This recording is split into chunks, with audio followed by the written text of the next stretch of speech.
Hello guys, I am अर्पण कुमार। तो कैसे हैं आप लोग?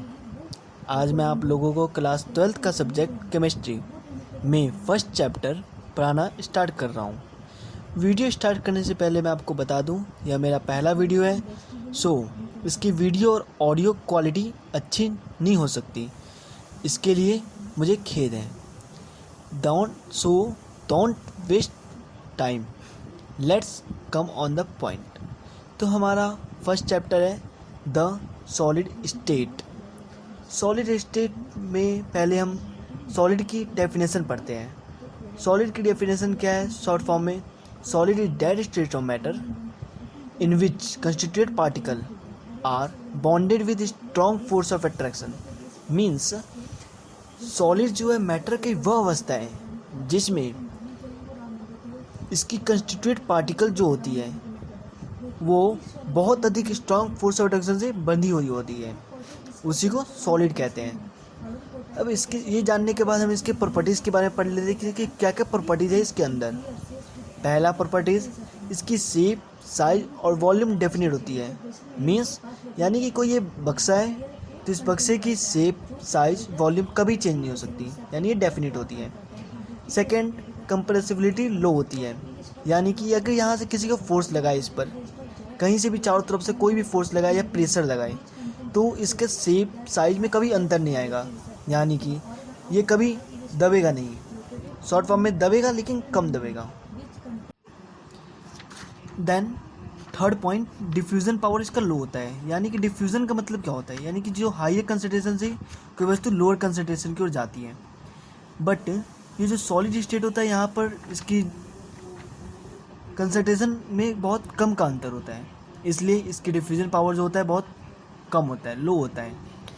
अब इसकी मेल्टिंग पॉइंट और बॉइलिंग पॉइंट की बात करें तो जैसे बहुत इसकी बॉइलिंग करने के लिए हमें बहुत ज़्यादा टेम्परेचर की ज़रूरत होती है। टेम्परेचर इसकी बहुत ज़्यादा होनी चाहिए, बहुत ज़्यादा, तभी ये गलेगा या पिघलेगा। इसके बाद हमारा पांचवा पॉइंट है कंडक्टर, यानी कि किस किस को अपने से आर पार कर सकता है। तो ये इसके लिए हमें इलेक्ट्रिसिटी और हीट, किसी भी सॉलिड को इलेक्ट्रिसिटी दे या गर्म करे तो ये आर पार हो सकता है, इसलिए इसको conductor of electricity and heat कहते हैं। इसके बाद हम सॉलिड स्टेट को दो पार्ट में डिवाइड करते हैं। पहला क्रिस्टलाइन सॉलिड, दूसरा एमोर्फस सॉलिड। क्रिस्टलाइन सॉलिड क्या होता है? क्रिस्टलाइन सॉलिड में होता है regular arrangement of constituted particle for long range. Means जो इसकी अरेंजमेंट होती है बहुत रेगुलर होती है और बहुत लंबी दूरी के लिए भी होती है। और उसी दूसरी तरफ एमोर्फस की देखो तो ये बहुत शॉर्ट रेंज में है, रेगुलर भी नहीं है और बहुत शॉर्ट रेंज में रेगुलर है भी, तो बहुत शॉर्ट रेंज में रेगुलर है। यही है पहला अंतर क्रिस्टलाइन और एमोर्फस में। फिर सेकंड पॉइंट है, ये ट्रू सॉलिड है। मीन्स इसके समय के साथ इसमें कोई परिवर्तन नहीं होता है, समय के साथ ये जैसा शेप है वैसा ही शेप रहेगा। बट जो ये एमोर्फस सॉलिड होता है वो समय के साथ ये थिनर होता जाता है। जैसे कि एग्जांपल ले लो, ग्लास है, वो कुछ ग्लास लगा हुआ है तो कुछ सालों बाद उसकी ऊपर की परत पतली और नीचे की परत मोटी ऐसी हो जाती है, इतनी भी पतली नहीं होती, ऐसी हो जाती है।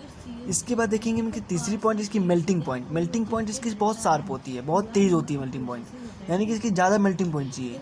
वही दूसरी तरफ एमोर्फस सॉलिड की देखो तो ये रेंज में होती है, एवरेज होती है। इसके बाद आती है इसकी चौथी पॉइंट, जैसा कि हमने आपको बता चुका है कि ये इसकी शेप और साइज कभी बदलता नहीं है, इसलिए इसको एनआइसोट्रॉपिक इन नेचर बोलते हैं। और इसकी एमोर्फस सॉलिड में इसका शेप बदल जाता है समय के अनुसार, इसलिए इसको आइसोट्रॉपिक इन नेचर कहते हैं। सॉरी, यहाँ एन होगा, ये नोट कर लेना। इसके बाद इसके एग्जाम्पल इसके हो जाते हैं NaCl, KCl, CF2। इन सब की समय के साथ शेप, साइज, वॉल्यूम चेंज नहीं होती है। वही गिलास ले लो, रबड़ ले लो, प्लास्टिक, इन सब की साइज, शेप, वॉल्यूम चेंज होती रहती है। उसके बाद हम पढ़ने वाले हैं types of crystalline solid. Crystalline solid के 4 टाइप होते हैं: आयनिक solid, metallic solid, covalent solid, molecular solid. हम एक एक करके इसको डिफाइन करते हैं। आते हैं पहले आयनिक सॉलिड। आयनिक सॉलिड में पहले नंबर पर बताया आपको इसके कंस्टिट्यूटेड पार्टिकल जो होता है आयंस होता है, जो कि नाम से ही पता चल रहा है ये आयनिक है, यानी ये आयनों से मिलकर बना हुआ है। और इसकी फोर्स ऑफ अट्रैक्शन सब जानते हैं कि आयन है, तो इस फोर्स ऑफ अट्रैक्शन इलेक्ट्रोस्टैटिक होती है, यानी कि इलेक्ट्रोस्टैटिक बहुत सारे आयन से मिलकर बना होता है, इसलिए इसको फोर्स ऑफ अट्रैक्शन इलेक्ट्रोस्टैटिक है। और ये इसकी मेल्टिंग पॉइंट वाली बार बहुत हाई होती है, क्योंकि इलेक्ट्रिक फोर्स है, बहुत ज़्यादा फोर्स इसका अट्रैक्शन है, इसलिए बहुत जल्दी ये पिघलेगा नहीं। चौथा, इसकी कंडक्टेंस जो होती है मोल्टन स्टेट में होती है। NaCl की मोल्टन स्टेट लेंगे तभी ये एक दूसरे को पार कर पाएगा, वरना ये नहीं कर पाएगा। इसकी एग्जांपल में ले लो NaCl, KCl, ZnCl एटसेट्रा। इसके बाद आते हैं मेटालिक सॉलिड। मेटालिक सॉलिड में पहले नंबर पे हमको बताया चुका है, जैसे कि आयनिक सॉलिड जब वो आयन से मिलकर बना होता है, तो मेटालिक नाम से ही पता चलता है ये मेटल से बनकर बना होगा, इसलिए मेटल एटम से ये बनकर बना होता है।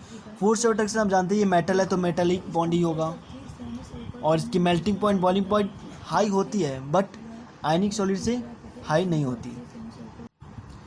फिर हम आपको बताएंगे कि इसका कंडक्टेंस ये हाई होता है, इसकी कंडक्टेंस आयनिक सॉलिड से भी हाई होती है फेरस में, Fe मिलेंगे तो लोहे में ये इसकी कंडक्टेंस बहुत ज़्यादा होती है आयनिक सॉलिड में। इसकी एग्जांपल होगा Fe, zinc, copper, aluminium etcetera. इसके बाद आता है कोवैलेंट बॉन्ड, नाम से ही पता चल रहा है इसकी कंस्टिट्यूटेड पार्टिकल जो होती है नॉन मेटल से बना होता है। मेटालिक बॉन्ड मेटल से बना होता है, आयनिक सॉलिड आयन से बना होता है, तो कोवैलेंट बॉन्ड नॉन मेटल से बनकर बना होता है। इसकी फोर्स ऑफ अट्रैक्शन नाम से ही पता चल रहा है कोवैलेंट बॉन्ड होती है, covalent bond force of attraction. इसकी मेल्टिंग पॉइंट वैल्यू बहुत ज़्यादा होती है, ये आयनिक सॉलिड मेटालिक सॉलिड से भी ज़्यादा इसकी मेल्टिंग पॉइंट होती है। और कंडक्टेंस इसकी सबसे ज़्यादा लो होती है। इसके एग्जांपल कार्बन कार्बन में जो बॉन्ड आता है, सिलिका सिलिका में जो बॉन्ड लगाएगा, ये कोवैलेंट के एग्जांपल है। इसके बाद आता है मॉलिक्यूलर, ये नाम से ही पता चला इसके कंस्टिट्यूएंट पार्टिकल जो मॉलिक्यूल के एटम से बने होते हैं।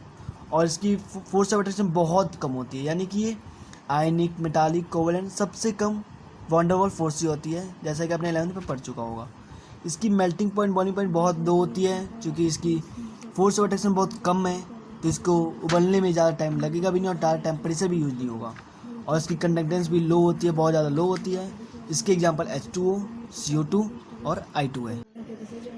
होप सो आपको से बहुत कुछ क्लियर हुआ होगा, और अगर इनमें से भी कुछ सस्पेंस है तो प्लीज़ कमेंट में ज़रूर बताना, ताकि आपकी प्रॉब्लम को मैं दूर कर सकूं।